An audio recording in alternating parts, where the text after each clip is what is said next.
Hello people and welcome to this new class in where we are going to see something that in my opinion is important to be clear in your mind when you are going to print something. I'm talking about the different kinds of blacks that we have available in InDesign. Summing up, we have three different blacks: the registration black, the pure black, and the rich black. And we have to know perfectly when we have to use one or another. So, starting from the beginning, the registration black. This black can be found in our swatch panel as registration black. This black is made by the use of the four inks of the CMYK color mode, and all of the inks will be used at 100%, as we can see here in this graphic. Cyan 100%, magenta 100%, yellow 100%, and the black plate 100%. The result is a kind of bad quality black, more gray than really black. And the problem as well is that it is using a lot of ink. And then, for instance, in case that we are using this registration black for a normal text, which is something small and thin, the paper will get oversaturated, the ink will bleed, and your text will end up completely blurry and unreadable. So the message here is never use the registration black. Forget about it. It will be used only just for crop marks or registration marks, something zero important. Let's jump now to the next black, the one called pure black. If I open the swatch panel, we can find it here with the name black. This black is using just one plate, the black one. So the cyan is 0, magenta 0, yellow 0, and the K plate 100%. This makes much more sense to be used for text and thin lines, because we are not using a lot of ink and we are using just one plate. Even if the printing press shifts slightly, the text will remain perfectly sharp. And finally, we have the rich black.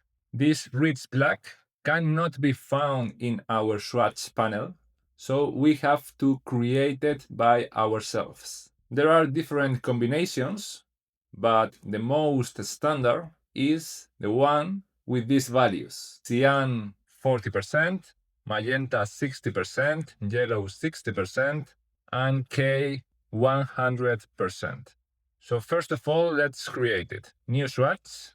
I will name it as rich black.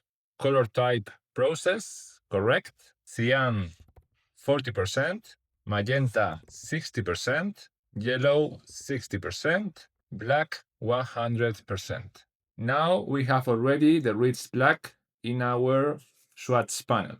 And when is the correct moment to use this black? Well, this black will be perfect in case that we need large backgrounds or solid shapes. Only in that case. We don't have to use it with the text neither. Again, too much ink and too many plates involved for something very thin as it is the text. Visually, this rich black looks more vibrant, less grayish, and in the end, like more powerful. It's a really black color. Take in mind that InDesign, as we are working on the screen with the computer, lies to us, and every black patch looks equally dark. But we can change the settings to force InDesign to say to us the truth. We should go over preferences, and then here we will find appearance of black.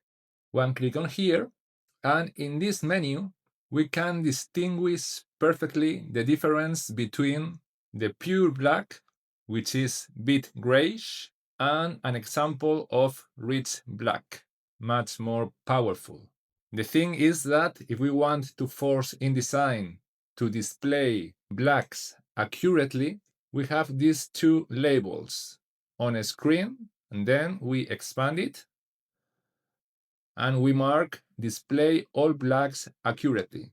And the same for printing and exporting. Let's say output all blacks accurately. On the other hand, this option, overprinting of black, has always to be marked to avoid problems in case of little movements of the printer. So we click OK, and now let's check it visually on our screen.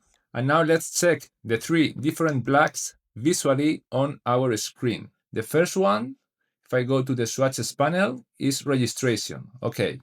The second one is the black color. Correct. And the third one has to be the rich black created by us before.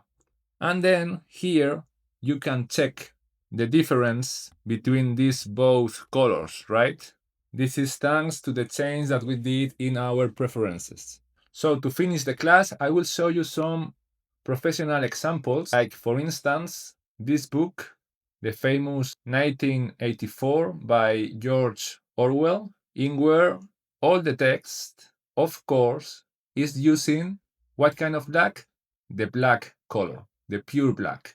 And in this case, I reduced the tint at 90%. I wanted that black a little bit more gray. But I am using this kind of black, the one which is using just one plate. On the other hand, we have this example, a book cover with a large black background. We have the front cover and we have the back cover. If I zoom in, you will see the difference, because this one is using the pure black, so it is a little bit grayish, and on the left side we are using the rich black, the one we have to use in this example. So let's correct the front cover. I select this rectangle and then I go to rich black, and here we are. So I hope that everything is clear.